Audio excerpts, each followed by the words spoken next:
Winners emerge as results of Saturday's governorship and House of Assembly elections continue to pour in.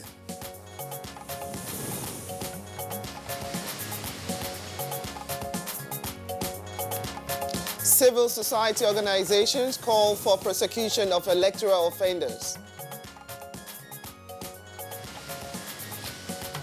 Yega Africa calls for the prosecution of electoral offenders arrested by security agents. The world mourns as 157 persons died in Ethiopian Airlines flight crash.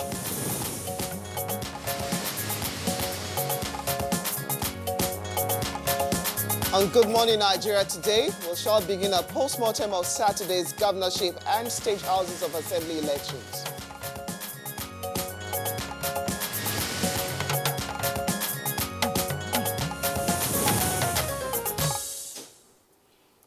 Nigerians again went to the polls last Saturday to participate in the last lap of the 2019 general elections, at least for now, as the Nigerians who went out voted for 29 governors and members of the state houses of assembly in 36 states of the Federation. So to include that, we had the Federal Capital Territory having its own area council elections as well. Now, these elections for state houses of assembly took place nationwide, like we already pointed out, while the governorship elections held across the country. Well, that's 29 states, except for Anambra, Kogi, Edo, Ekiti, Osun, Bayelsa, and Ondo.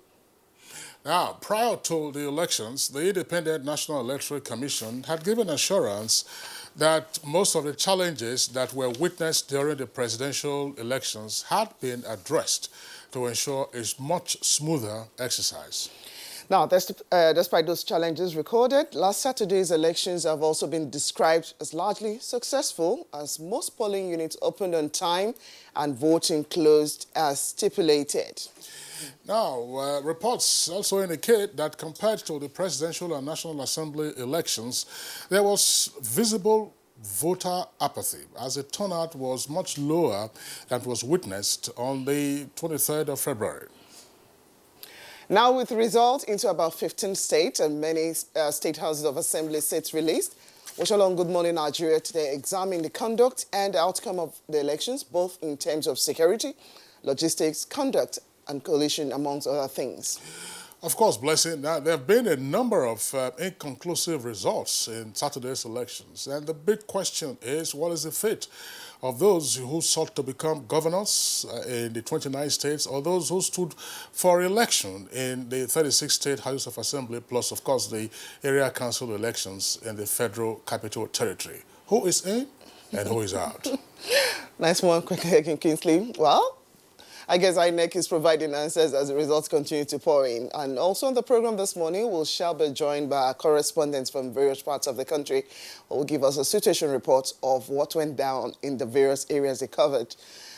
My name is Blessing Abu. Thank you for joining us on the program today. Good morning, Nigeria. It's our pleasure, as always, to have you looking on us to see what is up on the program. And I'm Kingsley Osadolo. I join my colleague Blessing and also welcoming you to today's edition of the program, being broadcast, as always, on the network service of the Nigerian Television Authority. We are live here at the Abuja headquarters studios in Nigeria's capital city. As always, we'll have the complimentary part of the program, and these include newspaper review, business posts, and foreign. In the meantime, we're taking the highlights of the morning news, and here is Ogwa Vivian Oyedibia. Hello, Ogwa. Good morning. Good morning, Kingsley. Blessing. Good morning, Nigerians. Here's the news. Results of last Saturday's 2019 governorship and houses of assembly elections are already being announced. In Jigawa State, Governor Mohammed Badaru Abubakar of the All Progressives Congress is re-elected, having won in all of the state's 27 local government areas. The All Progressives Congress also emerged victorious in the governorship election in Kwara State. The party's candidate, Abdurrahman Abdurazak, defeated Razak Atunwa of the People's Democratic Party, as the All Progressives Congress also won all the 24 seats in the Kwara State House of Assembly election. In Gombe State, the All Progressives Congress candidate Mohammed Inuwa Yahaya polled 364,179 votes to defeat his People's Democratic Party's counterpart, Senator Usman Bayero Nafada, who polled 222,868 votes. More results are being announced.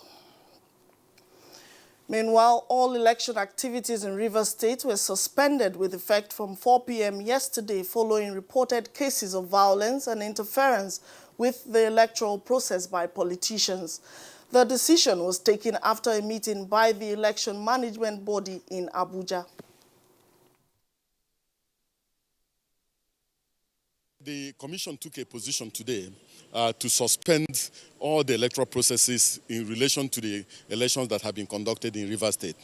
The Commission decided to suspend all the processes in Rivers State based on credible reports from our field officers to the effect that some of our field officers have been targeted for arrest, some of them have been kidnapped, some of them have been intimidated, and the entire process looks a little bit hazy to the Commission. So based on the fact that we need to protect our staff, including ad hoc staff, staff of the Commission, collation officers, and so on and so forth, and also protect the credibility of the collation process and the result process, we decided to suspend everything relating to the governorship elections in Rivers State, and also all the state assembly elections where results have not been announced. Consequently, we have set up a fact-finding team to go to Rivers and report back to the Commission within 48 hours and assess what is really going on in Rivers State. And as announcement of results continues for the governorship and state houses of assembly elections, the civil society continues to make notes on the process. They want electoral offenders brought to book. Yega Africa calls for the prosecution of electoral offenders arrested by security agents. Electoral malfeasance will persist if no perpetrator is brought to justice. It will amount to injustice to victims of electoral injustice if perpetrators are not held to account. In the meantime, President Muhammadu Buhari is reassuring Nigerians that far-reaching measures are underway towards making agriculture a truly paying business and contribute more significantly to the nation's gross domestic product. Speaking at an audience with a cross-section of the Ora community on solidarity visit over his re-election for another term of office, the president described agriculture as critical to the future of the country. His devotion to duty, sense of honesty, and straightforwardness. And that's why he is chosen to go for the second term. The election have come and gone, and we hope that the future will be brighter and brighter and brighter. Everybody knows what Buhari can do. He has done it before. He has done it in the first term. And then the next level, he's going to do more. He's the architect of modern Nigeria. Low-level traders who sweat it out to earn a living are daily making sacrifices to support fellow Nigerians in the name of President Muhammadu Buhari. And on a sad note, an Ethiopian airline with 149 passengers and 8 crew members on board from Addis Ababa to Nairobi has crashed in the early hours of Sunday. A statement signed by the airline confirmed the aircraft took off at 8:38 a.m. local time from Addis Ababa International Airport and lost contact at 8:44 a.m. Search and rescue operators are in process, but no confirmation about survivors. One of the passengers, as confirmed on the manifest, is a Nigerian. And President Muhammadu Buhari has expressed profound shock over the plane crash involving an Ethiopian airliner bound for Nairobi, Kenya, in which all the 149 passengers and 8 crew members died. The president, on behalf of the government and the people of Nigeria, in a statement signed by the Senior Special Assistant, Media and Publicity, Garba Shehu, extends his sincere condolences to the Prime Minister of Ethiopia, the people of Ethiopia, Kenya, Canada, China, and all other nations who lost their citizens in the air disaster. The president commiserates with the families of the victims and prays God Almighty to grant the gentle souls of the departed eternal rest.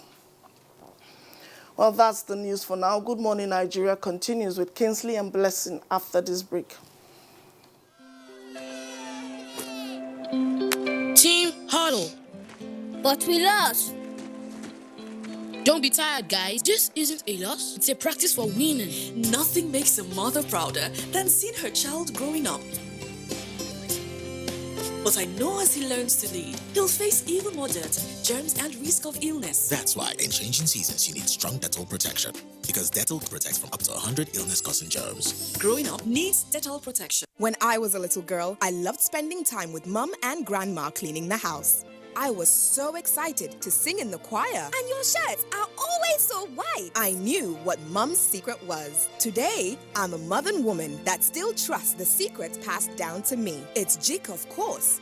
The original trusted bleach, which can be used all around your house for amazing results. Shh, it's our little secret. It's no secret. It's Jik's best ever extra whitening power. Just Jik it. Getting around heartburn and indigestion can be tricky if you eat too much. Eat food that is too spicy or greasy, or lie down after eating. Heartburn and indigestion could always be around the corner.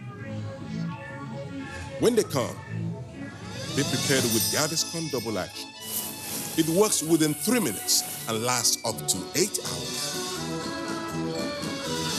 Gaviscon Double Action. Many causes, one solution. Your perfect family is under threat by germs. Infectious diseases are now the world's biggest killer of adults and children. These infectious diseases are caused by germs. They are everywhere. An average human being comes in contact with over 1 million germs daily in unclean water, dirty surfaces, in the toilets, on cuts and wounds, on your clothes. Germs can cause deadly diseases like typhoid, diarrhea, flu, and cough. To protect your family from germs, use the power of Dettol's One Cup Flu for surface cleaning in your bathing water, in your laundry water, for first aid to protect your family from up to 100 illness-causing germs. Introducing Dettol Antiseptic Liquid in Sachet for only 40 naira. Endorsed by the Nigerian Medical Association.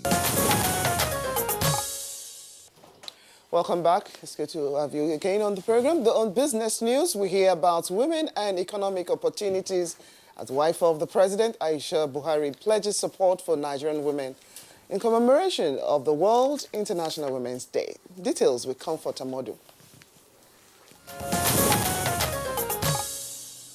Wife of the president, Aisha Buhari, who described women as pillars, expressed her resolve and determination to support the growth and development of Nigerian women for their contributions and leadership roles in the public and private sectors.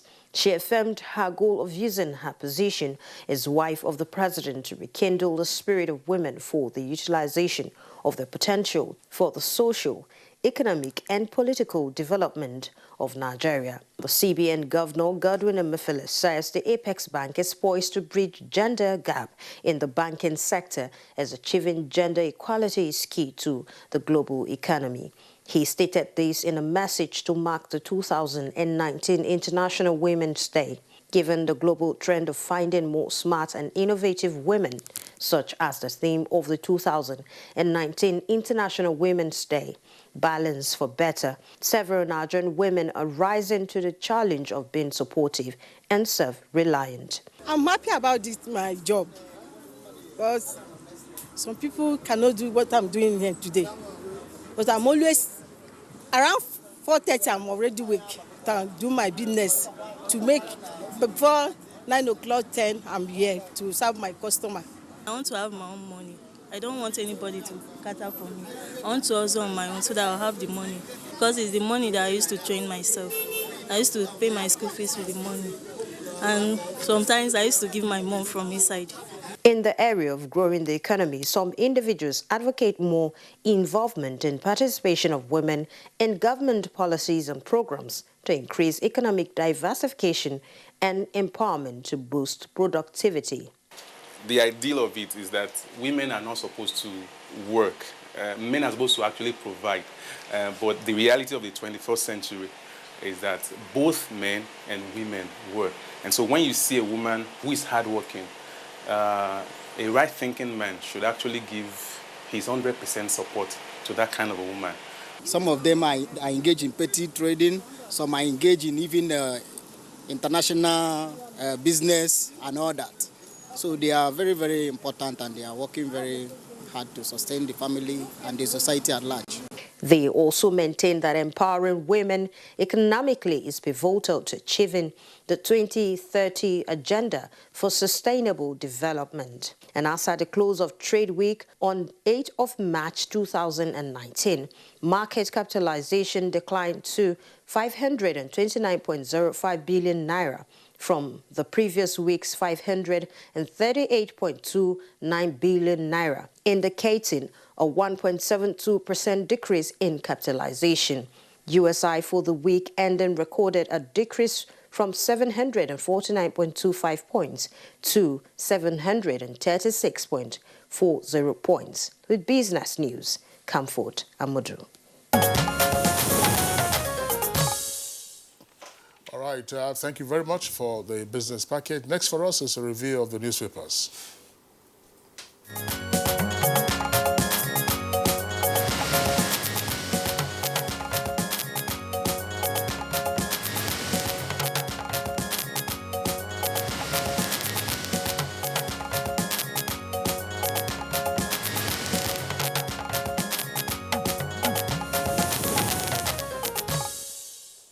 Fresh week, fresh outlook, and here is a fresh-looking buyer having rested for the weekend, selection, and all the other things you got into. It was a challenging weekend, monitoring election results and enjoying it. Good morning, Blessing. Good morning, Kingsley. Good morning, Nigeria. Okay, Kingsley. Yeah, good to see you, of course. It's obvious that the lead stories in the papers this morning will focus on the outcome of the weekend governorship and state House of Assembly elections, plus area council elections in the FCT. But there's another story, of course, that broke yesterday morning, and that's above the nameplate of a new telegram, and it has to do with the Ethiopian Airlines crash. The headline is as follows: Nigerian professor and ambassador die in Ethiopian Airlines crash. 2 riders were lost, 157 souls from 35 nationalities. UN and presidents mourn. Nigerian professor and an ambassador, so 2 Nigerians were involved in the Ethiopian Airlines crash, apparently with no survivors. Now, below the nameplate of the New Telegraph, you have other headlines. Plateau lawmaker dies 24 hours after winning re-election. That's page 9. Angry youth set INEC office on fire in Imo. Election observers escape death in Enugu. That's page 33. That lead story says PDP snatches Oyo, APC grabs Kwara, Gombe, Lagos, and Ogun. With the number of riders, Emmanuel, that's the governor of Akwa Ibom, survives APC onslaught in Akwa Ibom. Adamawa governor's fate uncertain. Umahi, Ugwanyi win. Abia, Oga, Oti rejects result as INEC declares Ikbazu winner. Otom and Okowa in early leads. Otom is Benue, Okowa is Delta. Pages 2, 4, and 5. And you can see the photograph there of some of the victors in the weekend selection. The left photograph on the left side says the wife of the Ogun State governor-elect, Mr. Dakwa Abiodun of the APC, of course, jubilating over his victory in Abeokuta yesterday. So, First Lady-elect.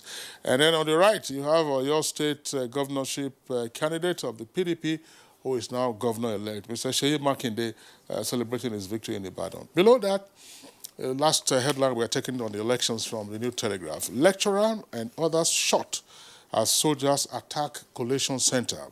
INEC suspends collation of Rivers results. PDP and Wike kick. Details can be found on page 6. There's a head story there which you're already seeing on the on your screen. Okay, this election results story, it's leading for the leadership as well. That you have APC sweeps Niger, Lagos, Gombe, Jigawa, Kebbi, Kwara, Nasarawa, Borno, and Yobe. 5 riders to that story. PDP retains Enugu, Abia, Ebonyi, like you've already pointed out. Another rider, INEC suspends election, of course, in Rivers State is already in the public domain as well, indefinitely, while PDP kicks. Explosion rocks INEC office in Akwa Ibom, Imo office sets ablaze. You have the photograph of the faces of governors of the different states right there. But let me get to the blueprints. Blueprints. Leading for the blueprint also is on the election, governorship, state assembly polls. APC captures Kwara, Gombe, retains orders. PDP wins in Abia, Ebonyi, Enugu. INEC suspends elections in Rivers. Saraki congratulates Kwara governor-elect. And also Akwa Ibom INEC office bombed. Imo torched. More details of that on page 6. But here you have the photograph of some 118 suspected political thugs arrested over various offenses ranging from unlawful possession of firearms, destruction of electoral materials, and conspiracy during Saturday's governorship and House of Assembly elections. Being paraded before journalists by the AIG Zone 9, Mr. Wilson Nalegwina-Weri. That's on Sunday. And also another of the same arrested thugs. Okay, let's take a look. On a side note, we're actually, Bayo, before I let you come in, at the foot of the page for blueprint, Plateau Assembly member-elect dies. Yes, incidentally, he won elections and he died. And not much information has been given about the circumstances. Our hearts must also go out to the families around the world who lost their relations, and two of our compatriots, two Nigerians, in the Ethiopian Airlines. The aeroplane took off at 8:38 from Nairobi, heading for, from Addis Ababa, heading for Nairobi. At 8:44, it was lost touch with the radar, and before you knew it, they were rescued and searched, and they concluded that it has crashed. Sadly, none of the 157 passengers and crew members survived. Initial report had indicated there was one Nigerian, but the papers have now confirmed there is a professor, a Nigerian professor, and a United Nations diplomat, because he was identified with his passport. Kenya has the highest number of passengers there, 32 of them. There were 18 Canadians, 9 Ethiopians, and other passengers are from Europe and the Americas. Now coming to our Saturday elections. But just before we leave the issue of the Ethiopian Airlines crash, it was a new aircraft. Yes. 737, yes. MAX. And the aircraft is of the same type as that of the one that crashed in Indonesia some weeks ago, a couple of months, some months now. Brand new aircraft, and there are suspicions that there could be some technical issues. Because if you recall, the one that crashed, that's Lion Air, I believe, that crashed in Indonesia, occurred a few minutes after takeoff as well. Yes. This one also 6 minutes after takeoff. Yes. So it's pretty sad that this is happening. Otherwise, you would say that a brand new aircraft should give you the greatest assurance in terms of safety. Not only that, the pilot had over 200 hours of last experience, and is a well-experienced pilot. And so indications are that Boeing has a lot of questions to answer about that brand new aircraft, and you probably may have to recall all the ones they have sold and properly do investigations over the system of that aircraft. That's right. The Nigerian professor who passed away, that's Professor Pius Adeson. It's been confirmed now. I mean, that's his name. He was at Carleton University in Ottawa in Canada. And I think it must have been either last year or so that he delivered a lecture under the auspices of the National Broadcasting Commission here in Abuja. And he was also a very prolific writer, writing for online publications, mostly Sahara Reporters as well as Premium Times. Of course, it's pretty sad that he has had to go this way. The other Nigerian was flying on a UN passport. He was an ambassador, Ambassador Bashwa. And unfortunately, he passed away. Professor Adesomi had both Nigerian, of course, and Canadian citizenship, and apparently he was flying on his Canadian passport. Yes. Well, hearts go out to their families. Now to the elections. State elections for governors, State House of Assembly, and FCT were held on Saturday. At many locations, elections opened timelessly. However, violence and violations of electoral rule leading to inconclusive election have dominated several parts. Nevertheless, some results have already been announced. The All Progressive Congress were able to retain Lagos, Ogun, Niger, Jigawa, Kebbi, Nasarawa, Borno, and Yobe State. As at the last count, 8 states have been retained among those that have been announced. For the People's Democratic Party, we've retained 5 states, and these are Enugu, Abia, Ebonyi, Cross River, and Akwa Ibom. more results are still expected. However, some states had upsets. Oyo State was lost to the People's Democratic Party, while Gombe State was claimed by the All Progressive Congress. While the Otoge revolution in Kwara also led to the APC winning and also doing a clean sweep of all the 24 House of Assembly seats. The situations are very close and dicey in Adamawa and Kano. In Edo and Anambra, no governorship elections were held. However, in Edo State House of Assembly, APC won 23 seats. Only the result in Orion is inconclusive. In Anambra, 24 seats went to the ABGA, while 6 went to the People's Democratic Party. Elections in Rivers was also, as usual, belligerent. At Falga local government area, coalition seats were snatched by a thug. And guess what? In the spirit of International Women's Day, the women there gathered and wrestled the thug down and seized the result from him. So they stopped him from taking away the result sheet. However, some constituency results were also announced in Rivers before eventually the INEC announced a suspension of result. An investigative panel has been set up by INEC, and they are to go to Rivers State and investigate and report within 48 hours. If you recall, in 2015, we had a similar situation. Meanwhile, INEC officials say men in military uniform and Air Force uniform had come and obstructed collation of results in Port Harcourt. Now, around the country, there were violence that were reported. Very, very unfortunate. There were violence in, first of all, Boko Haram attack in Adamawa left 2 dead. There was Mbalom in Akwa Ibom State where materials were set ablaze. There were fake police, alleged fake police and soldiers in Owerri. 4 persons were killed in Kogi. Some 38 persons have been arrested. In Katsina, a policeman and a National Security and Civil Defense Corps, 2 of them were killed, and 20 INEC personnel were also abducted.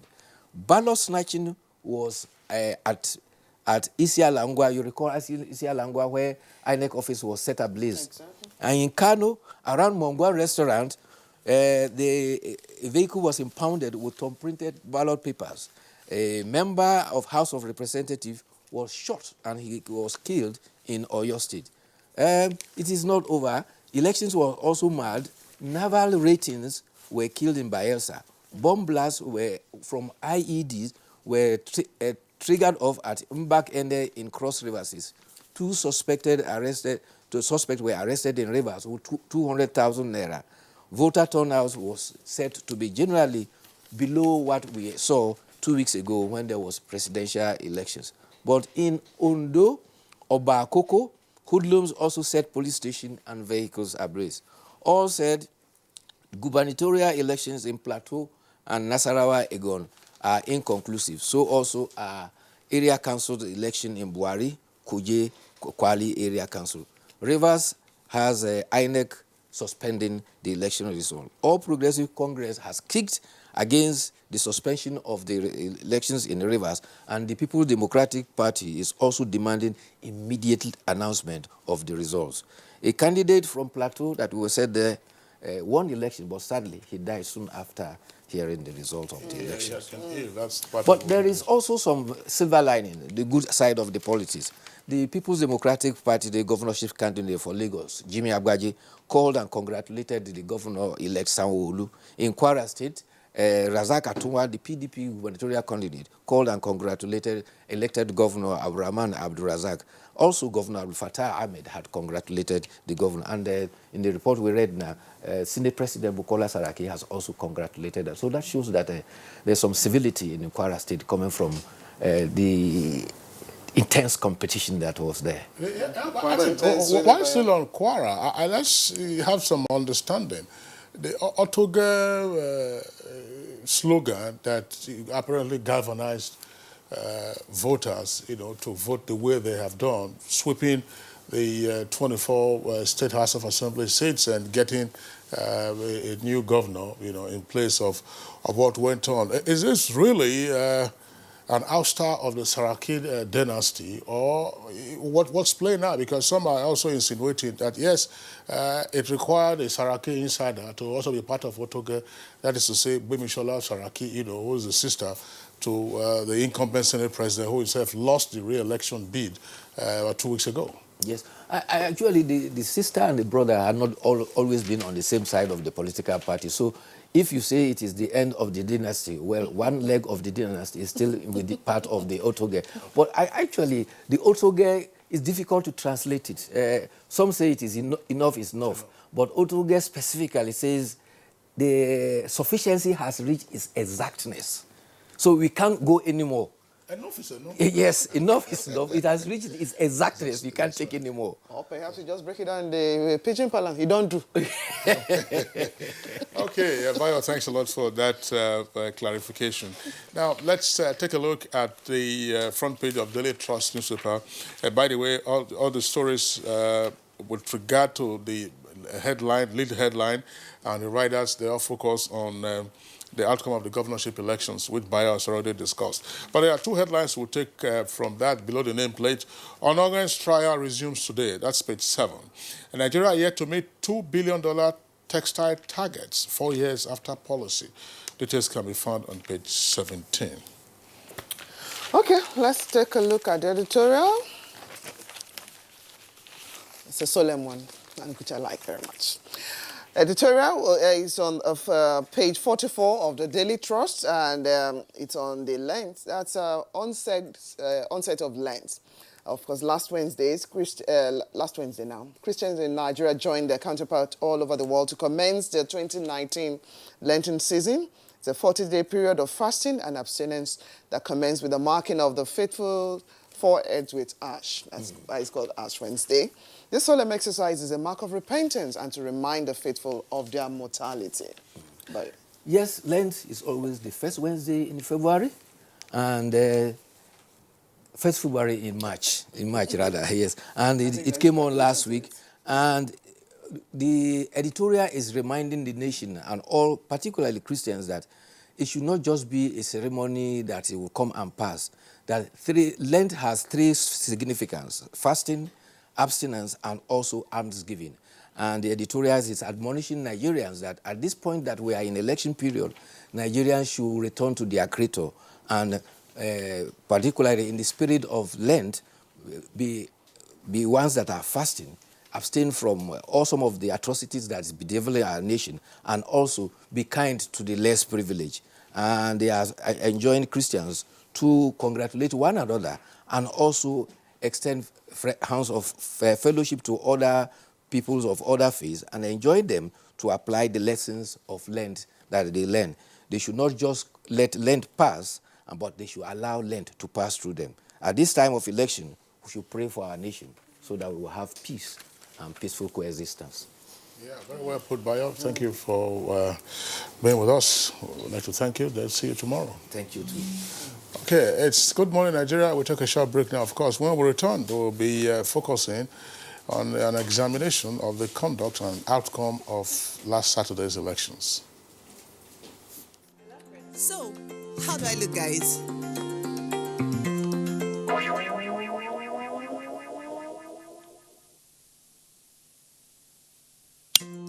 Aha! I see what's wrong. What? The wall doesn't match your elegance. Then we must do something about it right away. At Royal Ceramics, we offer you a wide range of beautiful woolen floor tiles designed specially to fit your lifestyle. So, what do you guys think? Thank goodness we changed to Royal Ceramic tiles. I agree. Like mother, like daughter. Royal Ceramics, finish in style.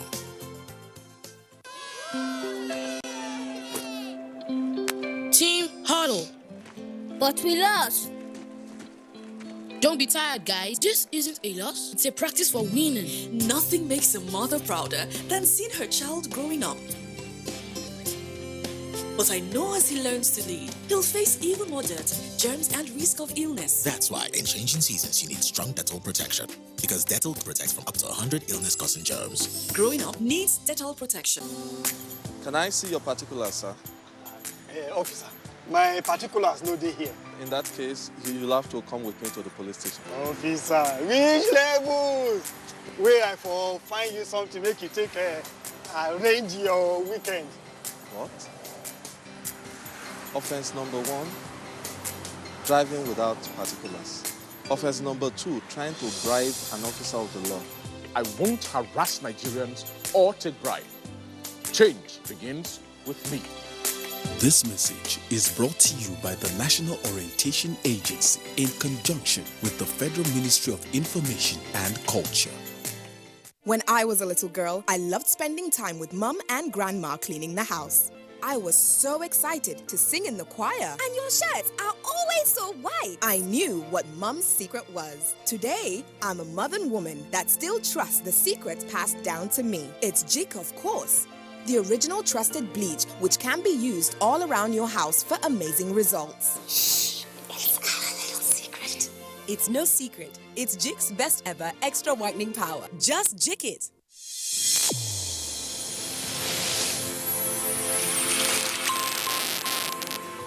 A new edition of TV Guide is out with special focus on the role of the media in election coverage. Exclusive on the National Broadcasting Commission, its mandate as the sole regulator of Nigerian media. Dr. Toba Daba then and Ishak Modibo Kawu now. This edition also features the king of stand-up comedy in Nigeria, Ali Baba. NTA standards to be ready for election transmission after decades of abandonment. Find out from the DG transactional elections in our political space, an evil wind that blows no good. DG, National Orientation Agency cautions. TV Guide, your indispensable companion, x-rays the impact of social media on electioneering process as electorates present their expectations from incoming government. Meet some TV professionals behind the screen and other inspiring stories in sports, entertainment, and lots more. Grab a copy at the vendor near you or NTA stations nationwide. TV Guide, your indispensable companion.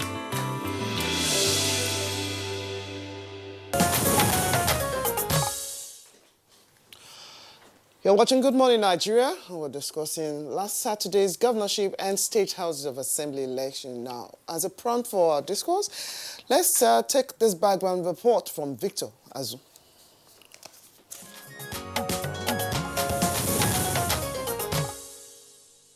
As INEC continues to announce results of the governorship and state legislative elections, Nigerians have been reacting to the conduct of the elections itself.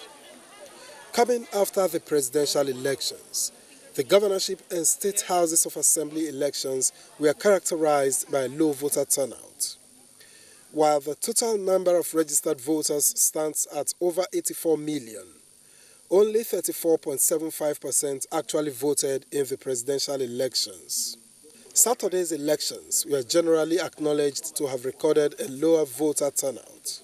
However, INEC put to use lessons it had learned from the previous elections to enhance the distribution of materials, which were acknowledged to have reached polling units on time and voting commenced as stipulated. While the election was generally said to have gone well in most parts of the country, the reported cases of violence and disruption of the process in some areas continues to be a source of worry. Yega Africa calls for the prosecution of electoral offenders arrested by security agents. Electoral malfeasance will persist if no perpetrator is brought to justice. It will amount to injustice to victims of electoral injustice if perpetrators are not held to account. Guests on Good Morning Nigeria will be reviewing the conduct of last Saturday's elections.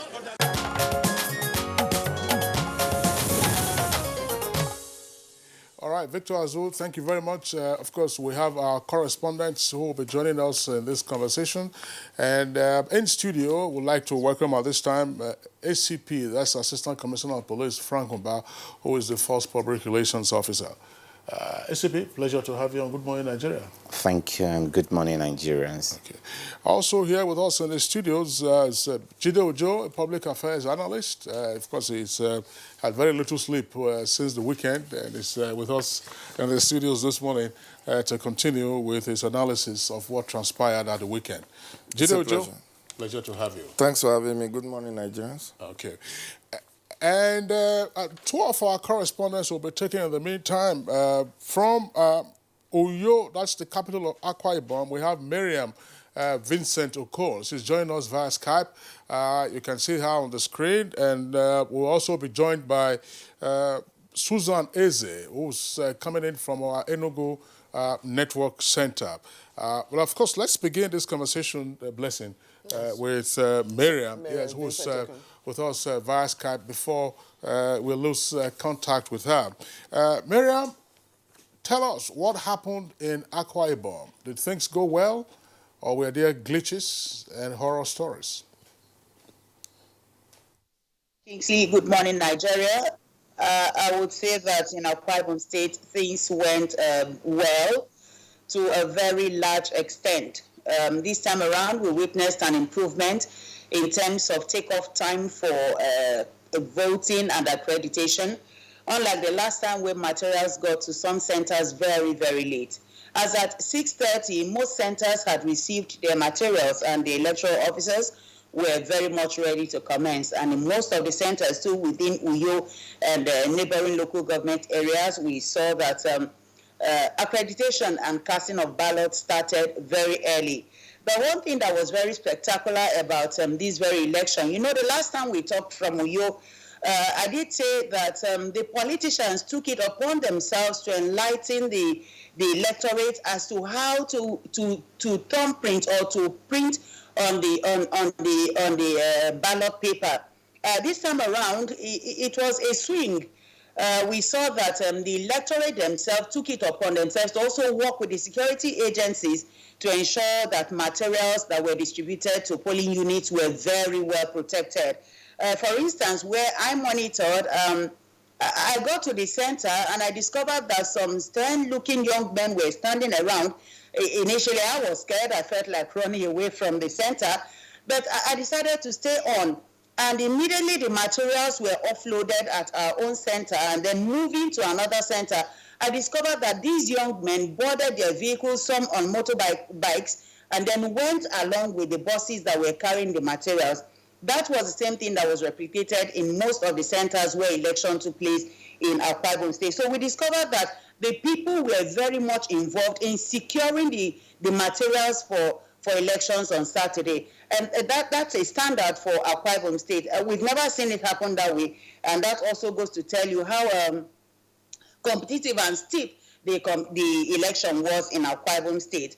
About 24 hours to the commencement of the governorship election, precisely 2:45 a.m. Thursday, we discovered there was a bomb blast in Ibesikwa Sultan local government area, very close to Uyo, the state capital. The initial fears was that people in that area may be disenfranchised, as we thought, the people thought that all of the materials had been destroyed. But fortunately, INEC in Akwa Ibom State seemed to have been on top of their game. Only a part of that building was destroyed where they had power generating sets. And before we knew it, INEC was able to come up with additional backup card readers to make up for whatever was lost.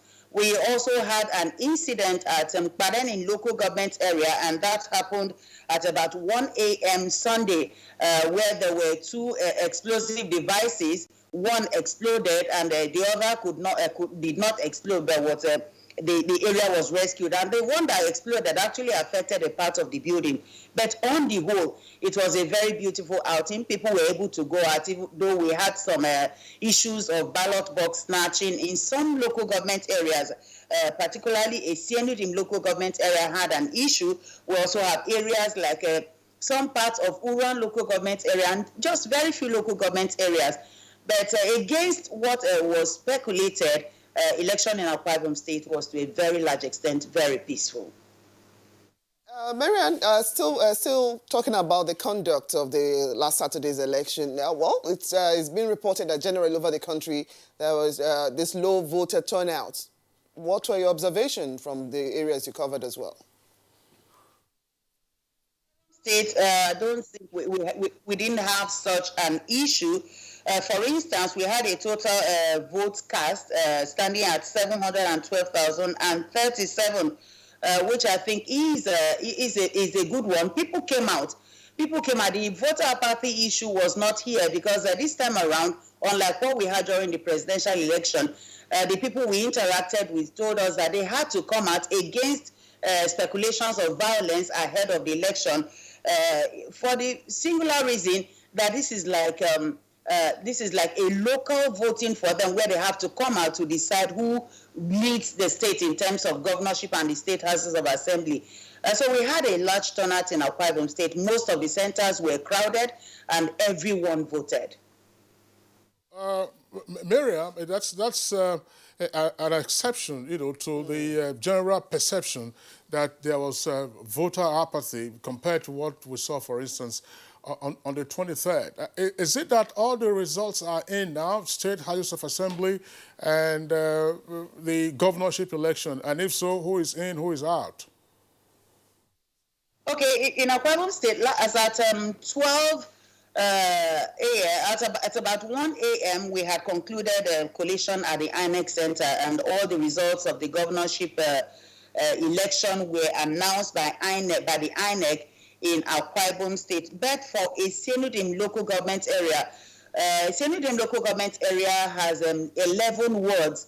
But just 2 wards, results from 2 wards were accepted. That of 9 were rejected owing to violence that was experienced in that area. But that did not stop INEC from announcing the PDP as a winner of the governorship election. Same applies to the State House of Assembly elections. We have 26 federal constituencies in Akwa Ibom State, and as we speak, 25 have been released and won by the PDP. The last of the state constituency seat is that of Senudim, where they had issues on Saturday. I did say that a result from 9 wards were rejected, and that certainly would not be enough for them to announce the winner of the state constituency seat. But we're waiting to see what INEC will do in that direction. So all of the results for the governorship have been released. The INEC used the result from 2 wards from a Senudim local government area to declare the result of Akwa Ibom State governorship seat, while that of the state constituency seat is still pending as we speak. Thank you very much, Miriam Vincent. We'll get back to you in the course of the discussion. Let's go over to our Enugu studio, where we earlier introduced Susan Eze. She is in the Enugu studio there. Susan, what went down in your area of coverage? And I'm sure there were surprises, just as were other results giving some people the boost. Thank you, and good morning, Nigeria. Yes, in Enugu there were surprises. When you compare what happened this Saturday to what happened 2 Saturdays ago, the game was the same, but there were some differences. Unlike 2 weeks ago, the crowd was much. There was this surge. People came out at once. There was this frenzy, there was this excitement to come and participate. But this time around, we didn't see that excitement. We didn't see that frenzy. People just walked out quietly. Everywhere was so calm and quiet, much quieter than it was last 2 weeks. People were not excited. And when they came out, they just cast their ballot and they left. I don't know why the excitement died down. And the turnout was also much lower. Last time, they all came out at once, but this time it was kind of slow and steady. They just come out, they cast their ballot, and they leave. And I think probably because the last time they came out all at once, the queues were long. People had to stay for long to cast their ballot. So this time they felt, what's the hurry? Many of them just stayed at home and came out when they liked. And on security situation, again, the security men were very thorough. Our vehicle, even though it was branded, it was NTA vehicle, they insisted they search our vehicle. And even when the driver protested, you can see he was like, anybody can snatch this vehicle and carry unwanted material. So we allowed them, they searched through, and then we went through. And before the election, 2 days before the election, the Enugu State Police Command made an announcement warning those who go about their personal businesses during election, those who play football, those who do other things. And I think that warning worked because unlike last time I saw people holding church services, I saw people playing football, we passed through that same route again and everywhere was quiet. There were no players, there were no church services going on. People were out of the way for those who were not going for voting. And then in the rural areas, there were some places where the polling booths were far from where the people lived. And we noticed that a lot of them were receiving help from journalists who had their vehicles accredited. They were helping people to go to the polling booth. And some politicians made their vehicles available. They were actually carried to the polling booths to make sure that those people were not disenfranchised. Then at the places I went, some of the booths I did ask because I'm aware that this time around, INEC did make provision for the physically challenged people to be able to exercise their franchise without problems. So I asked whether they had those materials like the Braille ballot papers and other items that will help them. The places I asked, they told me they didn't have any. Though that does not mean that when these people come, they are left on their own, they are left to their fate. They told me they have provisions to give them preference, that when they come, they allow them to vote first, even if they came last, and that they help them. And they do so, same for pregnant people and sick ones. And then I spoke to some elderly people to give us their impression of the exercise this time and what they used to see in the past. And many of them did confirm that they are seeing more of peaceful elections this time around. Unlike before, people were scared. I also spoke to a first-time voter, and the young man expressed surprise that before, when he was growing up, he used to understand the elections to be dangerous, things, to be a dangerous exercise, and he used to be scared. This was his first time. In 2015, he was up to 18. This time around, he's up to 18. He decided to come out. He said he was scared, but when he came, everywhere was calm. Everyone was quiet. He did not see any violence, and he wondered why people were scared in the past to come out to vote, confirming what the elders said, that there is a lot of change. Again, compared to last 2 weeks ago, there was a lot of improvement on the part of INEC. Before now, when you cover elections and you interview people, they come out with litany of complaints. This is wrong, this is right, they don't agree with this. A lot of complaints, but this time around, everybody I interviewed commended INEC.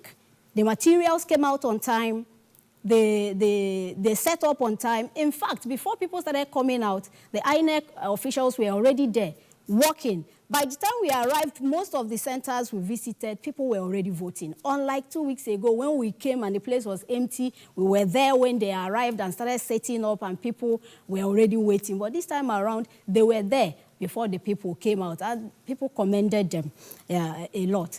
And then another experience I must mention, on the part of most of the reporters, particularly myself, I have covered before, a lot of innovations introduced by the NTA, the trainings, the gadgets, the equipment, did help to remove a lot of stress from the reporters. Our reports direct from the field to the stations, and that tension of the relay, you have to run from the unit to go back to the station to file your report, and at that time it made you lose touch with what was happening around you because you were concerned with running back on time to get your report. This time around, you are relaxed. You were able to notice a lot of things going on. So it's an experience of the 2019 election, and I must say kudos to those who introduced all these innovations. They all add up to the success of the election in this part. Another thing I observed was that most of the local and foreign observers, before now, they also have complaints of what they observed. Faults here, faults there. But all of them that we spoke to confirmed that there's a lot of improvement. That, in fact, one of the foreign observers actually confirmed that Nigeria is actually improving in the area of election, that he has been here several times in the past, and what he saw many sorry sites. But this time around, he commended the nation, he commended INEC that there's a lot of improvement, and other observers. I don't know. Susan, sorry, let's just interject. You're reporting from Enugu.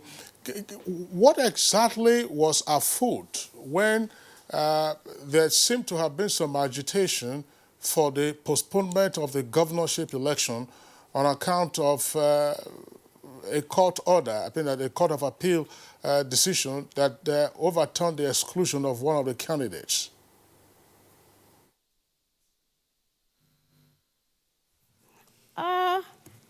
Well, when that issue came up, a lot of people were not happy about it, especially the candidate who was affected. Actually, during this election, there is this observation that people, loyalists of that party, kind of boycotted this election. Their turnout was, in fact, some people reported that in their polling units, there were no polling agents from that party. And the election had to go on. And others who came out cast their ballots, and the decision of the court was for INEC to decide what to do. It was not on the part of the people. The people just watched, the people just followed the INEC calendar, and when the election was rescheduled, people just came out to do what they expected. I think it is not in the position of the electorate to decide what happens when there are court orders. The political parties, that it is in their part to either obey or do otherwise. And it is at the courts that these matters are sorted out. The people just watch. People are not privy to the details of these squabbles or these complaints. They just follow what happens, and they come out on the election day to vote. So the complaints of the party that led to the problem on hand, I think, was handled by INEC, and there was nothing anybody could do about it. Susan, just before we pause you and then come into our guests in the Abuja studios, there was one reported incident of fatality at the residence of the APC governorship candidate, that's Senator Ayo Ogwueze.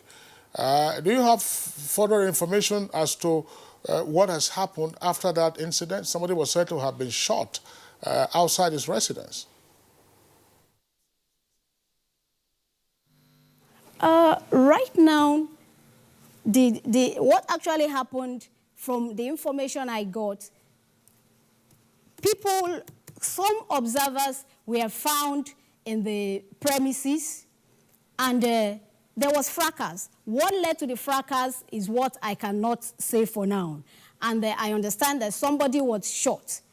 And they are pointing accusing fingers to another political party, and that party is denying knowledge of what happened. Right now, there are still investigations going on. There is no formal announcement as to what has happened. There is no formal confirmation, to the best of my knowledge, as to what has happened. So I wouldn't go into details when I don't have the result of investigations. And I think up till now, the result of the investigations are not out yet. So I cannot preempt the outcome of investigations for now.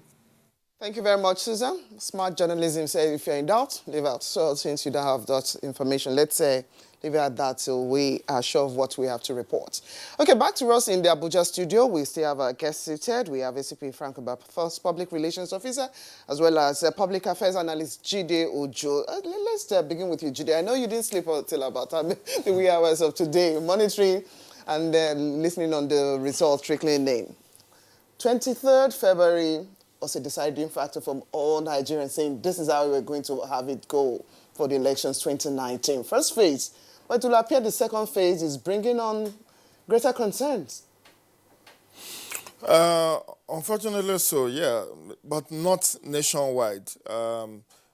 It's a misgrill from what we saw in on February 23rd. Because I happen to have observed, I was part of an accredited observation team for both the February 23rd and then the Saturday 9th of March. Even though I didn't observe in the same place, I observed the 23rd February in Abuja. I observed this March 9 in Oyo State. But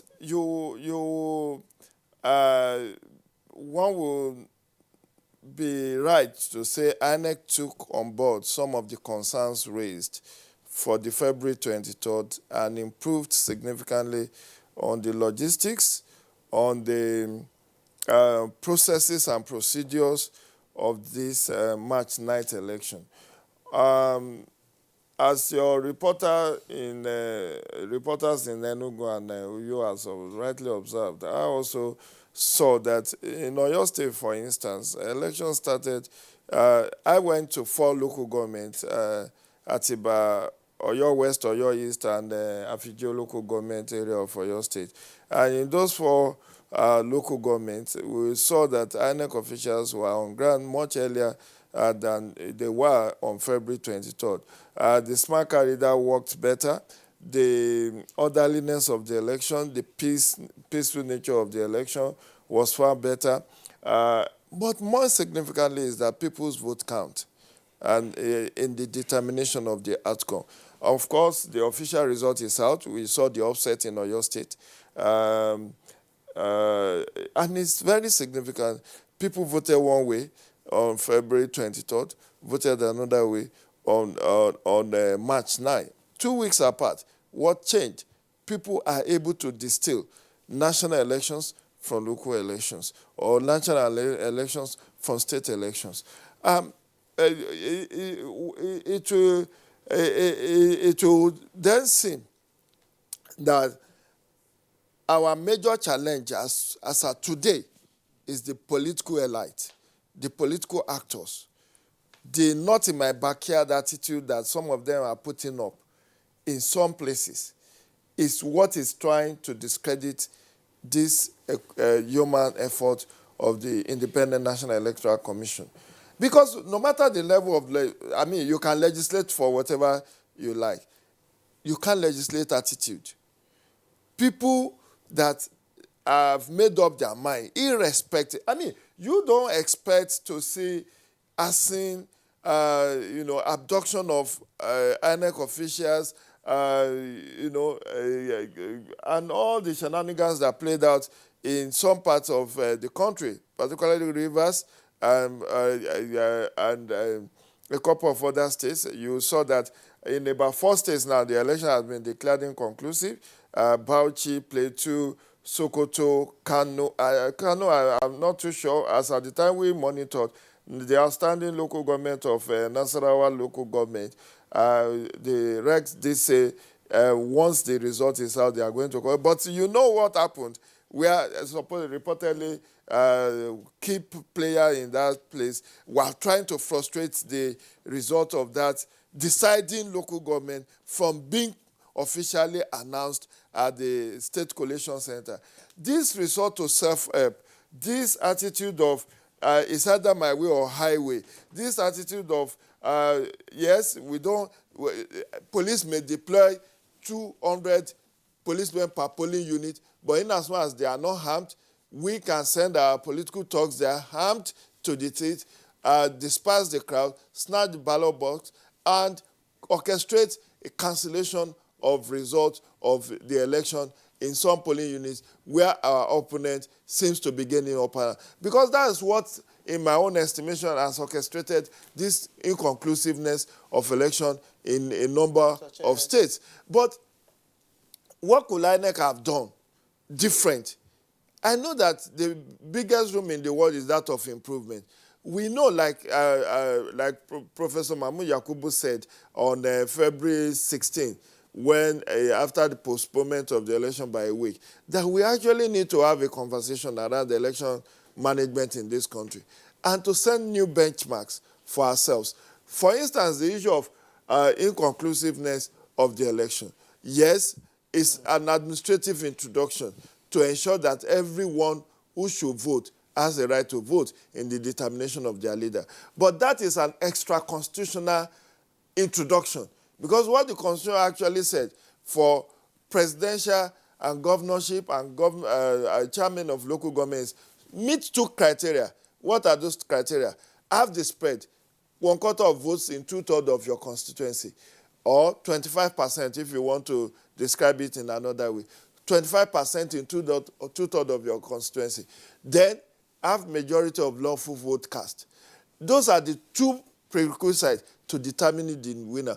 But in a bid to introduce equity, fairness, and justice, INEC now came up with this guideline and regulations to say, look, where you have violence, overvoting, or election could not hold, and the margin of lead by the contestants having the upper hand and the first runner-up is such that the number of voters, the number of council votes could make a difference between the winner, the leading candidate, and the first runner-up. Then there will be supplementary election.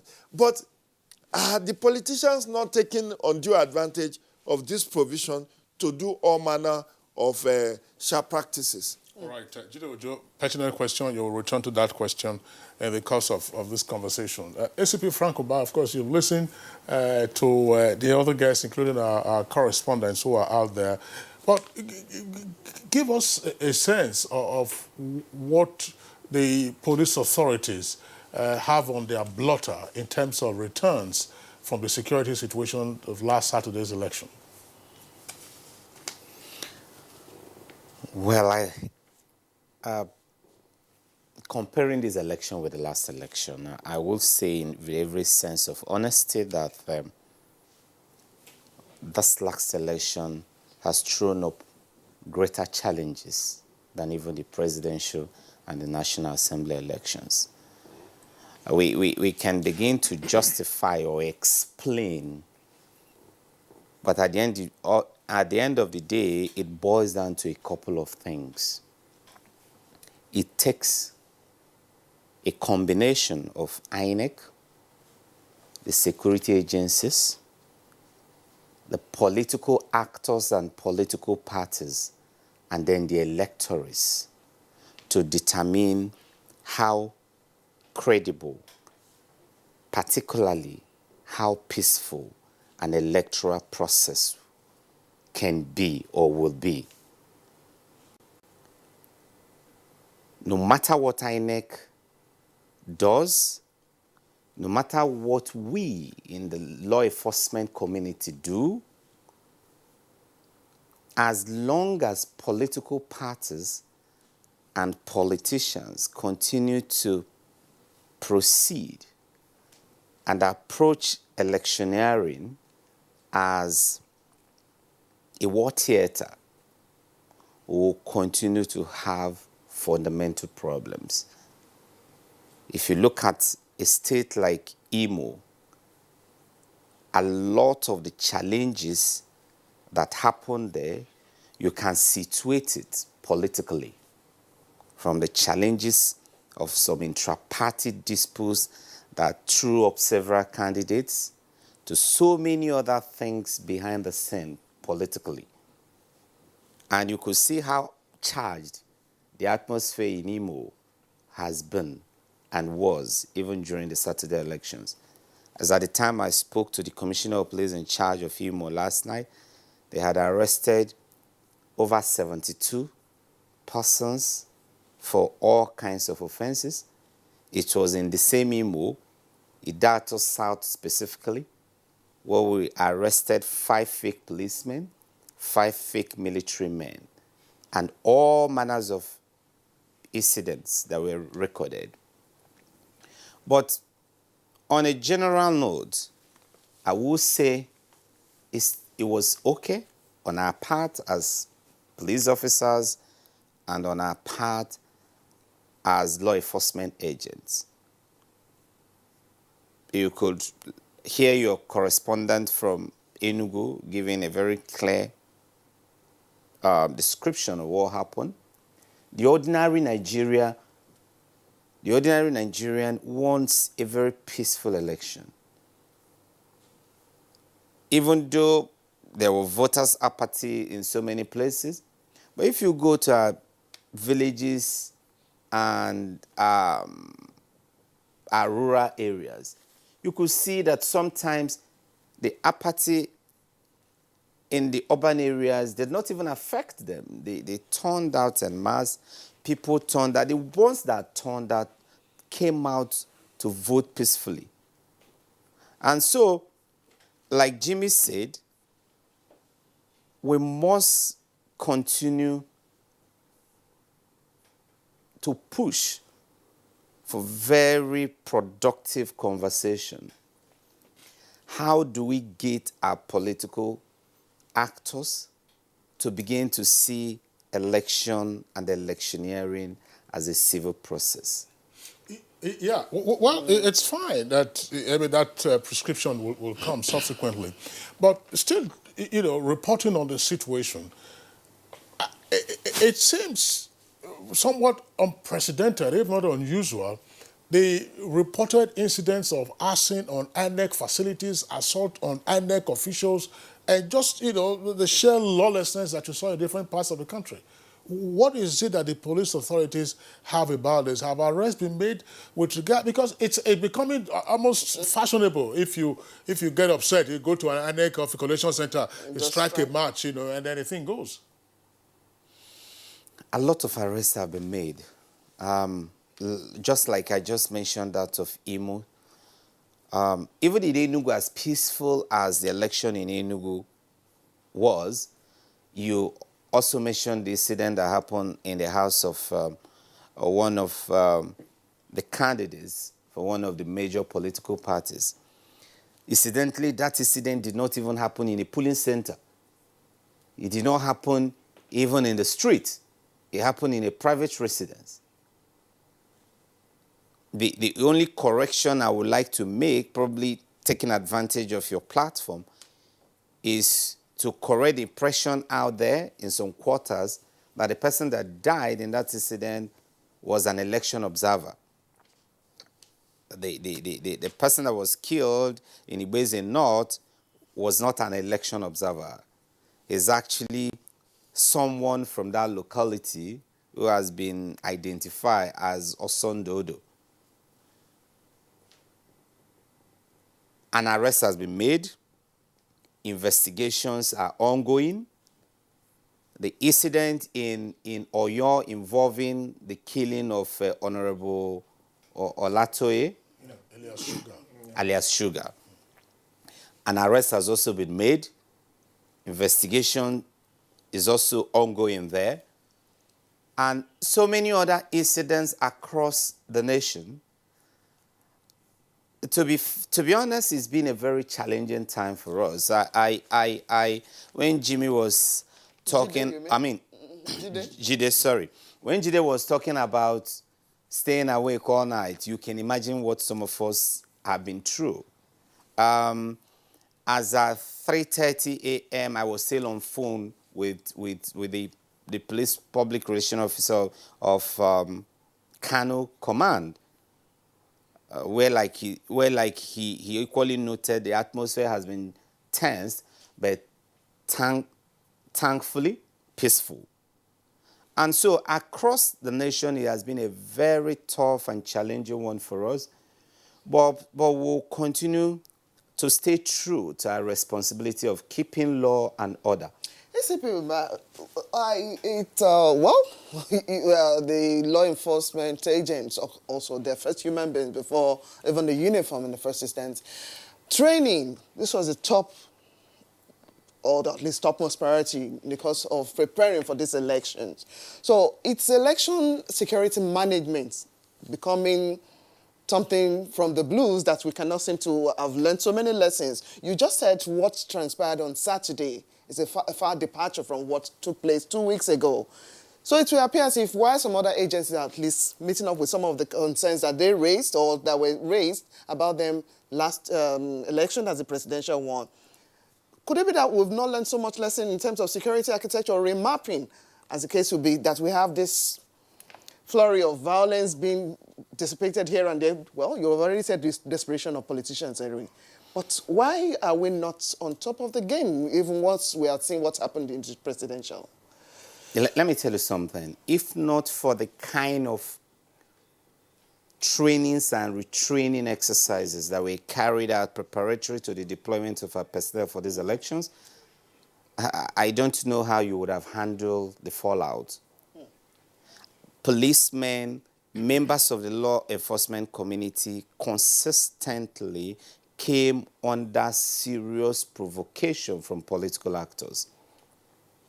The ability to remain calm, the ability to remain polite and firm, the ability to control their temperaments were all part of the training, the trainings that were given during this in the run-up to this election.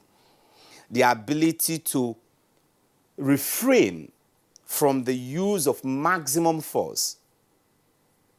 If we unleash maximum force out there,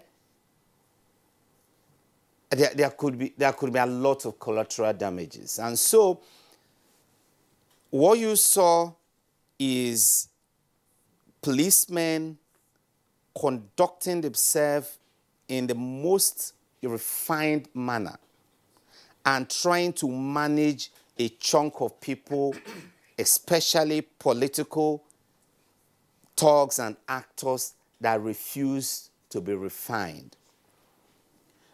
But you in as much as we have monopoly to the use of, or legitimately we have right to use force, to use arms, to use tear gas, to use all kind of legitimate means of coercion to enforce law and order. First and foremost, we must remember that at every polling station, you have the elderly, you have the sick, you have the pregnant persons, you have the physically challenged persons.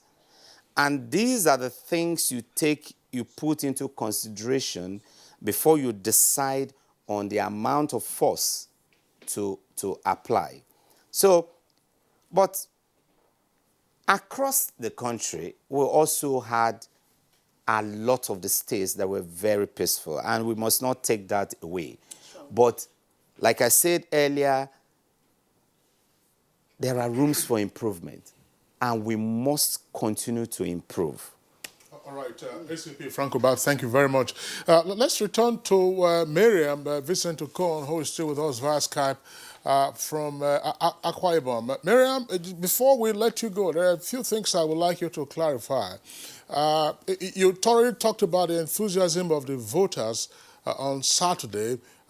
So, with the outcome of the elections, what has been the disposition of the populace in Akwa Ibom? Have they accepted the results and then moving on to the next phase? That's the first leg of my question. Second leg also, there were reported incidents of see and buy, and I'm sure you know what that means, vote buying in some parts of the country. What was your experience like in Akwa Ibom? Or did you have, a surge of EFCC officials whose presence, was witnessed in some other parts of the country? Let me start from your very first question. The outcome of the result of the governorship election and State House of Assembly elections in Akwa Ibom State have been largely accepted, but for the rejection by the APC agent at the Collation Center very early this morning, when the results and the final outcome was announced. Of course, the man came out, the APC agent came out and outrightly rejected the result. But on the whole, I think those, the way victory sounds, those who are victorious certainly will speak very well of the result, and those who are affected will certainly not want to accept. But for now, the APC agent attached to INEC has outrightly rejected the result. What the outcome will be is what we are still monitoring. Possibly, of course, they may have to go to the court.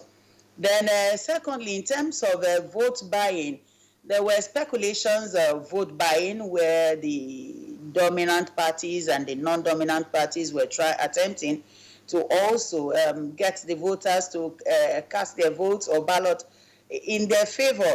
That also we cannot prove, because I did not see any of such incidents, But from the social media and from what we get to hear when we get to some point, you get to hear, they come to us as journalists to say, look, some people were giving out money. But honestly speaking, I didn't have a one-on-one encounter with that, but we hear there were cases of vote buying. So I cannot accurately say it was or it wasn't. On that note, we'd like to thank you, Miriam Vincent-Okon, our correspondent to you. That's the capital of Akwa Ibom. You joined us via Skype. Thank you very much for your contribution to Good Morning Nigeria.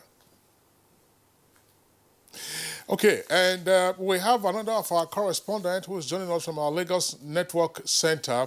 Once she's ready, of course, we'll bring her on. You've seen her reports in other bulletins or programs related to election coverage. She'll be giving us a lowdown relevant to our conversation this morning. But back again to our studios. Jide, there are a number of perspectives, of course, that one can take, on what played out on Saturday. I asked a specific question about what is becoming fashionable.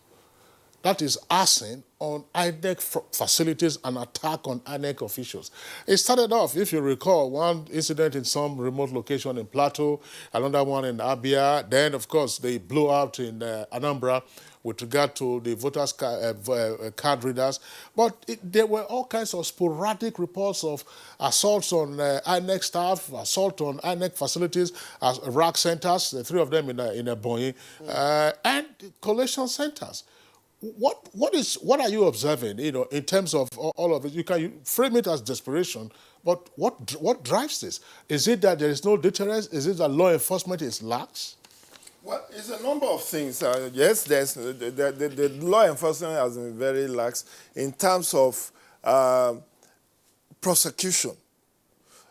In previous times, there have also been similar incidences. Recall that in Abia in 2015, it wasn't the same place, but another local government office of INEC was raised in 2015. I don't know whether it's Obingo or somewhere. So what was the outcome of that exercise? Those who were apprehended, what happened to them? Did they get released on the instruction from order from above? Because that's the impunity that has led to this kind of repetitions all over. In 2015, over 300 people were apprehended for all manner of electoral offenses. Maybe ACP in Bahia can tell us how many of them have been successfully prosecuted in the last 4 years. Because this is what encourages impunity. Look at what has happened. In Rivers alone, we knew how long it took INEC to conclude elections in 2015.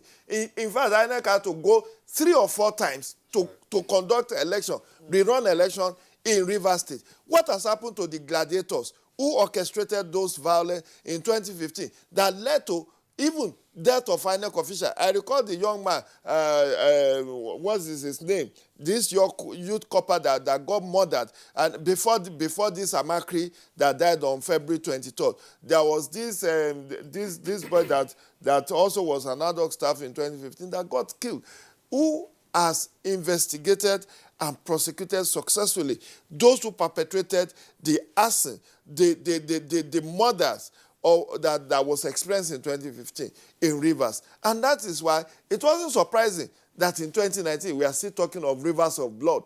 I recall that in August of 2018, there was an attempt by INEC to hold Port Harcourt Constituency 3 by-election.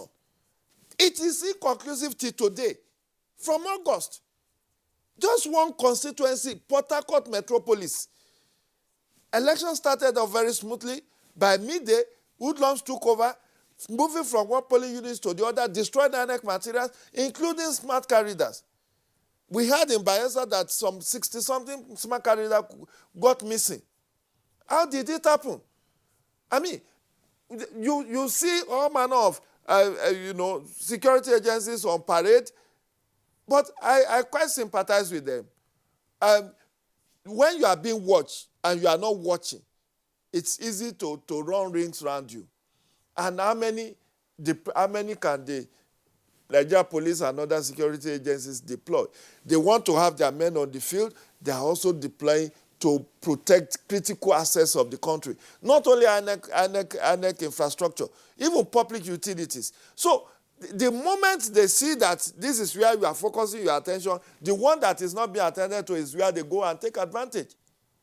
But my own anger, my concern is how many of these incidents that have happened in the last 20 years, 99, 2003, 2007, 2011, 2015, how many prosecutions have we had?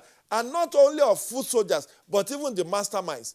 We had in Kano, I don't want to mention because it's an allegation, of a very senior government official apprehended for trying to prevent the result of Nasarawa local government from being collated. It's on social media that the person has been arrested, even though we know he may have immunity as at now.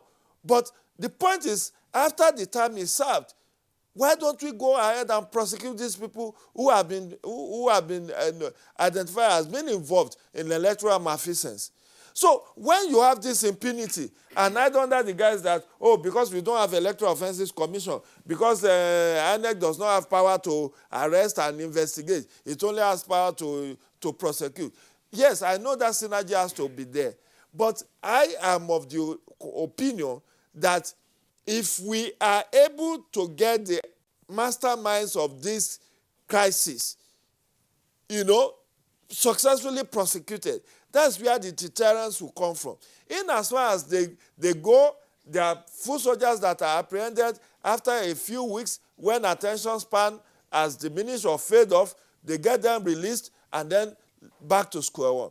This is what has encouraged this assassin on critical infrastructure. And it has also exponentially increased the cost of election because INEC have to ensure over 1 million people who are involved in this election has to ensure other infrastructure that is being used for the conduct of election. Look at those billions that could have been used for something else. Right. But now they have to be using it to provide insurance cover. That's the economic cost of the security challenge that we are faced with. The economic costs, this is something that we have not got experts to actually distill so that we know precisely what's happening.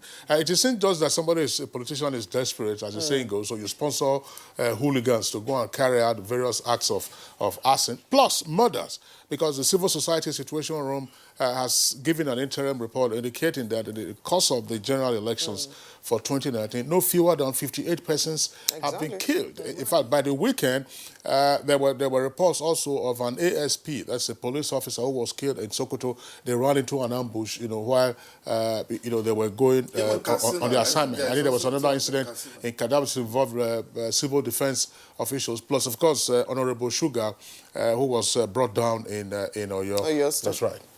Okay, now let's return to our correspondent, Susan Eze in Enugu. Susan, just before we also let you go, what has been the reception of the results as announced by INEC of the elections in Enugu governorship and State House of Assembly? All right.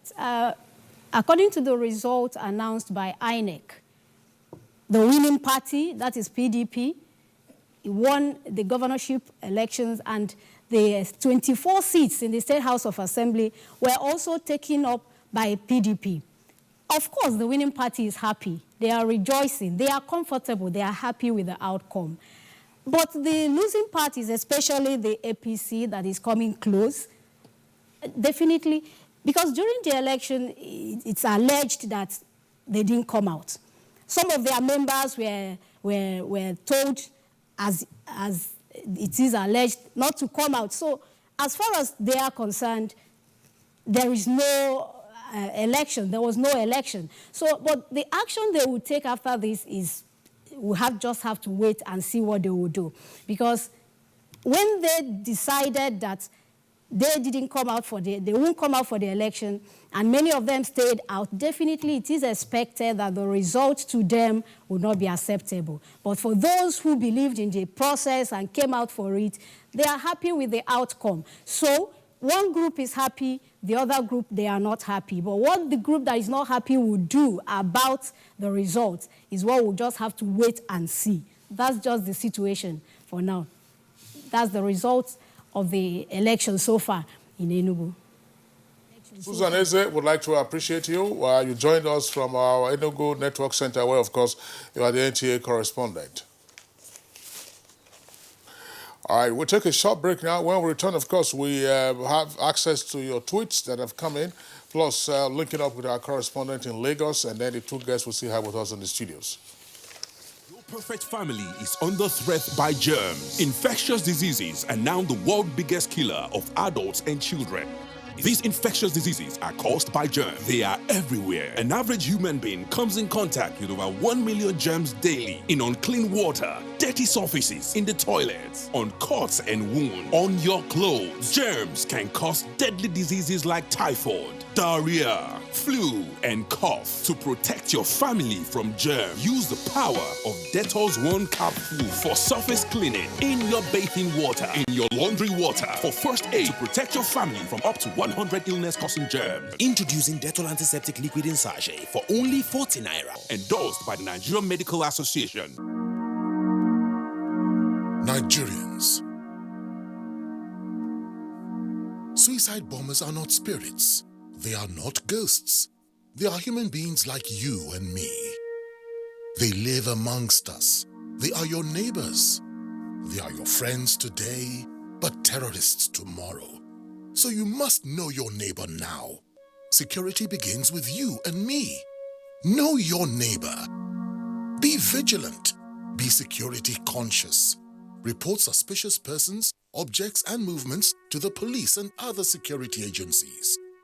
The security of our nation is a duty for you and me. If you see something, say something. Nigeria, unite against terrorism. This message is brought to you by the Federal Ministry of Information and Culture. All right, you're welcome back, and it's still Good Morning Nigeria. I don't know whether we can go over to Lagos Network Studios now. We understand that the connection is still not up. But very quickly, let's run through some of the tweets that we have. Laura Fassi says the governorship election witnessed a low turnout of voters because people had the impression that their votes won't count. There was great improvement on the part of INEC by ensuring that materials arrived on time for the polls. This tweet is from Igbatibli Zekari. It says, election has come and gone, won and lost. Despite the challenges, I credit INEC for a job well done. But the attitude of politicians and their desperate moves to win election at all costs, using thugs to disrupt voting process and snatching of ballot box pose a great concern, and that must be checked. Mike Anyankwo, now what happened in last Saturday's governorship and state House of Assembly elections in some places was unfortunate. Wanton killing, snatching of ballot boxes and destruction of properties by political thugs. Are we improving on the process, or are we going into a precipice? This tweet is from Oladimeji Morufu. Nigeria is in the hands of vote buyers. It is part of corruption. They are not partners in progress. Festus Akinboyewa, the governorship elections were a huge improvement on the presidential polls because of improved use of smart card readers, logistics, and timely delivery of election materials, as well as early start of voting. However, collation of results and violence are still a major weak point. Dela Jack Solomon tweets, elections have come and gone. Let all winners show magnanimity in victory, while losers should accept results in good faith. Otherwise, seek redress in court of law. Our electioneering body, INEC, must continue to evolve ways of improving conduct of elections in Nigeria in the future. Sonny Michael Omakoji, generally, if we must tell ourselves the truth, I don't see anything that INEC has done to improve the process, rather than a monumental setback, even as the militarization of the process marred the election as witnessed in Rivers. Another tweet from Igbatibli Zekari, in an election where an honorable member was shot dead, security officers being killed, INEC staff held hostage, INEC offices burnt, that worries a lot. And all these are not perpetrated by INEC, but politicians. INEC has its flaws, but 80% of problems are caused by the politicians. And I jump very quickly to Mike Anyankwo. It says the entire Nigeria electoral architecture has to be overhauled. Now, who is to be blamed for the challenges of the 2019 general elections, INEC or security agents, politicians or the electorate? We all should share the blame. This tweet is from Festus Akimboyewa. Says, from the offset we've seen in these elections, no doubt that the voice of Nigerians, especially the civil servants, was heard loud and clear. Congratulations to all the newly elected politicians. They must behave with civility and respect if they want us to vote for them next time. Well, those are the tweets that have come in at the moment. I think we can go to Lagos now. Jennifer, good morning to you. You had a great time, no doubt, on Saturday because some of the reports we saw in because of the transmission. Tell us what were the offset and where and what other things do we know about what transpired on Saturday that's giving INEC, other security agencies, as well as other stakeholders a run for what it is that they've learned? The elections in Lagos yesterday was relatively peaceful and free and fair, except in some densely populated neighborhoods like Obalende, where something I would describe as vote buying happened at the polling center. So I think somebody was there distributing 500 naira so to people to vote, and some people didn't find that funny, and it almost caused a major fight. For the quick intervention of security personnel who came and chased everyone away and put order there, it would have resulted into something else. Then in most areas, most people didn't come out to vote. I don't know if I can describe that as because they didn't have interest or what compared to the presidential elections. As at 8 a.m. when we went to most of the polling centers, we had a large turnout of people who were eager to vote. But this one, in some neighborhoods, the polling centers were, the polling officials at the polling units were just there waiting for hours for people to come out, and they were just trickling in one after the other. And my colleague who covered the riverine areas talked about how in some communities people didn't even vote because they didn't have polling units.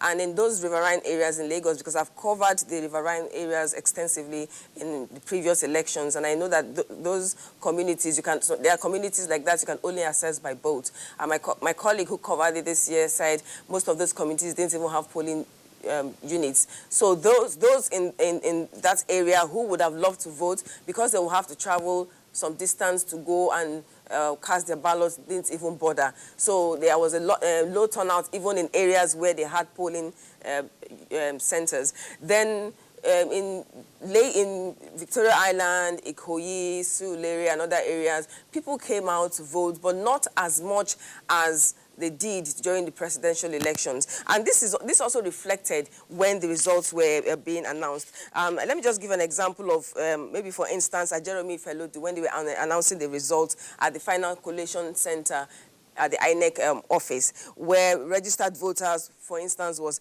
379,676. And as registered voters, and only accredited voters were 62,000, so 62,285. So you can see the margin. Most people did come out to vote, like we saw during the elections. And when it was time to do the final collation at the center, a small drama played out when the two candidates protested. In fact, one said his name didn't his party didn't appear on the sheets. So he was asked who the gubernatorial candidate for his party was. Then he said they didn't have any. So people were angry because he almost disrupted the process. I mean, he didn't have a candidate, and he was there to make trouble that the name of his party didn't appear. So people were angry. They had to push him aside. And when the collation continued, somebody from the Labour Party raised an objection that the whole results should be cancelled. And he talked about the fact that before the elections, materials were not complete, and the INEC said they'll get in touch with them to give them an update, and that nothing happened. He didn't hear anything, and they went ahead to do the elections. And he also made claims that his own PVC was cloned. Someone else took it, or so he didn't get one eventually. So people were saying he should have raised some of those issues at some other quarters before that collation. And other party agents who were at the collation center told him that that was not an issue at that process. It is something he can maybe take up in the courts or elsewhere, but that the process must continue. And eventually the collation was done. Then the other party agents around were asked to sign. Then the other parties, even agents from the parties, came out to talk about how they felt the process was smooth and credible and free and fair, and endorsed the result. And all right. But Jennifer, sorry, we're jumping in here. On the 23rd of February, there was the well-advertised incident that took place in Okota in terms of the disruption of voting. That's virtually at the close of voting on the 23rd of February. Were there any such incidents recorded in and around that particular location? No, there was nothing like that this time around. And we had a well-organized security strategy in that neighborhood. The police were there full force, and residents, for instance, didn't even want trouble. But one thing I also noticed that there was low turnout. Some people, because of the drama that happened that time, didn't want to get involved in anything like that, so they just stayed indoors. But there was no problem. And I don't think there was any part of Lagos where there was any violence. It was relatively coordinated. Then still on the conduct of the election in Lagos, we saw footage of EFCC officials in some other parts of the country, either at polling units or elsewhere. And a moment ago, you were talking about what appeared to be an incident of see and buy. Did you have EFCC officials anywhere around any of the polling units in Lagos? And if so, did they make arrests? No, we didn't have EFCC officials, but we had policemen, and we had policemen at polling centers, but we had the army at roadblocks. Not at the polling center directly, but they were they manned roadblocks at strategic points where people can get into major neighborhoods in Lagos. Still with you, the last time you were on the program, we talked about areas where there were incidents of ballot snatching and the boxes, and some other acts of violence being unleashed on members of the public. What were your findings this time? And also, what's the mood now and the acceptance of the results so far? Yes, at the collation center, we had some very interesting presentations by some local governments that sounded kind of funny. Like in Surulere, where the electoral officer talked about the ad hoc staff absconding with materials and appearing the next day. So other party agents had to take her up to ask what they did. I mean, how can your staff just disappear and reappear the next day? You just come here to tell us that. What did you people do? So what's going to happen now? And so she talked about the fact that they've handed the case over to the security personnel. And there was another case in Oshodi. Oshodi is Solo, where the staff said the result was cancelled because some people brought what I'll call African magic, juju, to the polling units to threaten officials to put particular results. So in such areas, the result was cancelled. So these are the kind of problems we had. And we had the issue of overvoting, because in some units, the results were cancelled because of overvoting. And the mood right now in Lagos is celebration, definitely, because the APC won in almost all the local governments. Let me not say almost. And in the State House of Assembly, the APC took the whole 40 seats. So for the APC's celebration, they started celebrating at the center of the INEC Collation Center yesterday. Jennifer, you were talking about the juju incident in Oshodi Solo. Did they indicate the nature of the juju? Because on the 23rd of February, there were reports also of some juju incident, this time around Akoka, where they were talking about Werekwe. Yerekwe. Which one is This devil said. I don't know how. I don't know the details of that. Maybe we need to consult because I heard they now study African magic, witchcraft in some universities now. So maybe you need to get in touch with the prof to find out the specific name of the one we used. But I know that the person brought it to the center and was, that kind of, those kind of a far, like, write this thing now or Shango or whatever will strike, So the official had to, out of duress, change the result and all that. But eventually it was cancelled. Jennifer, thank you very much there. Well, of course, I mean, that's just to lighten the mood, the very serious subject matter. ACP Frank Umba, you see, well, our correspondent Jennifer was talking about the security architecture mounted in Lagos. And he said the soldiers were in strategic locations. Of course, you're very familiar with Lagos, which has been one of the states where you have served. And there appears to have been no conflict between the police, which is the lead agency, and other security outfits that are involved in election security. But what happened in Rivers, to such an extent that there have been reports of supremacy control at the collation center until INEC now said, no problem, we're going to suspend all the process. What played that? Is it that the police got dislodged from its lead role as a security agency? Honestly, I don't have the facts of what happened in that collation center. I am sure it's going to be a subject of intensive investigation. But this isn't the first part of it. No. Even for last 23rd February, there were issues of even the supremacy of the military. We didn't have any problem last elections, and we've continued to work together with other security agencies, including the Nigerian military. As a matter of fact, in Abuja, for instance, our control room at the force headquarters, we have representatives from all the agencies, including the military, in our control room. And also in their control room at defense headquarters, we also have policemen in that control room. And the control room, for example, is the synthesizing point. It is the point where you get all the bits and pieces of intelligence and information. It's like a fusion center.